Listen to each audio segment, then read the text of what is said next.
Cartoon TV. लालची मित्र। किसी गांव में दो मित्र रहते थे।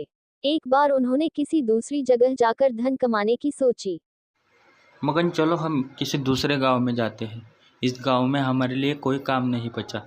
दूसरे गांव में जाकर हम बहुत सारा धन कमा सकते हैं। हाँ गगन, मुझे भी ऐसा ही लगता है। हम कल ही बड़े शहर में जाकर अपना नया व्यवसाय चालू करते हैं। वहाँ पे ग्राहकों की संख्या भी ज़्यादा है और वहाँ के ग्राहक अमीर भी है, तो हमारा व्यवसाय अच्छा चलेगा। दोनों यात्रा पर निकल पड़े। रास्ते में जंगल पड़ता था। मगन बोला, आगे जंगल आने वाला है। कोई भी जंगली जानवर हम पे हमला कर सकता है, तो हम दोनों साथ में ही रहेंगे। एक दूसरे को बिल्कुल भी नहीं छोड़ेंगे।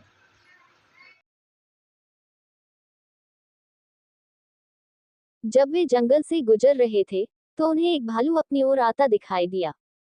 गगन बोला, मगन वो देखो, सामने भालू दिख रहा है। अब क्या करें?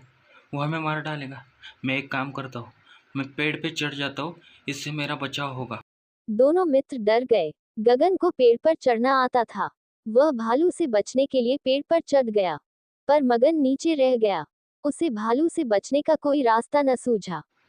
गगन तो पेड़ पे चढ़ गया, लेकिन मुझे तो पेड़ पे चढ़ना नहीं आता। अब मैं क्या करूँ? ये भालू मुझे मार डालेगा।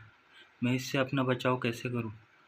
हाँ, मैं अपनी सांस रोककर नीचे पड़ा रहता हूँ, जिससे भालू को लगेगा कि मैं मर गया हूँ और वो मुझे छोड़कर चला जाएगा।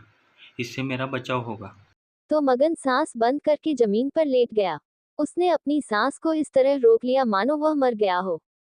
भालू उसके नजदीक आया। उसने जमीन पर लेटे हुए मित्र को सूंघा और उसे मरा हुआ जानकर चल दिया।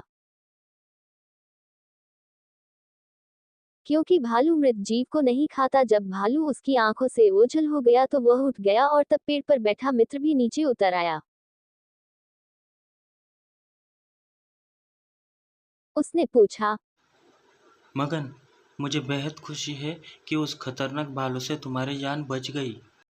लेकिन मुझे एक बात बता, उस भालू ने तुम्हारे कान में क्या कहा? मगन अपने मित्र से पहले ही नाराज था। वह उसे उसकी गलती का एहसास कराना चाहता था, इसलिए बोला, मित्र, भालू ने मुझे यही कहा कि ऐसे दोस्त के साथ कभी मत रहना जो मुसीबत के समय तुम्हें छोड़कर भाग जाए और तुम्हारा साथ ना दे।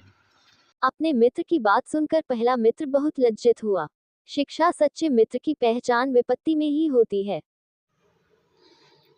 Cartoon TV.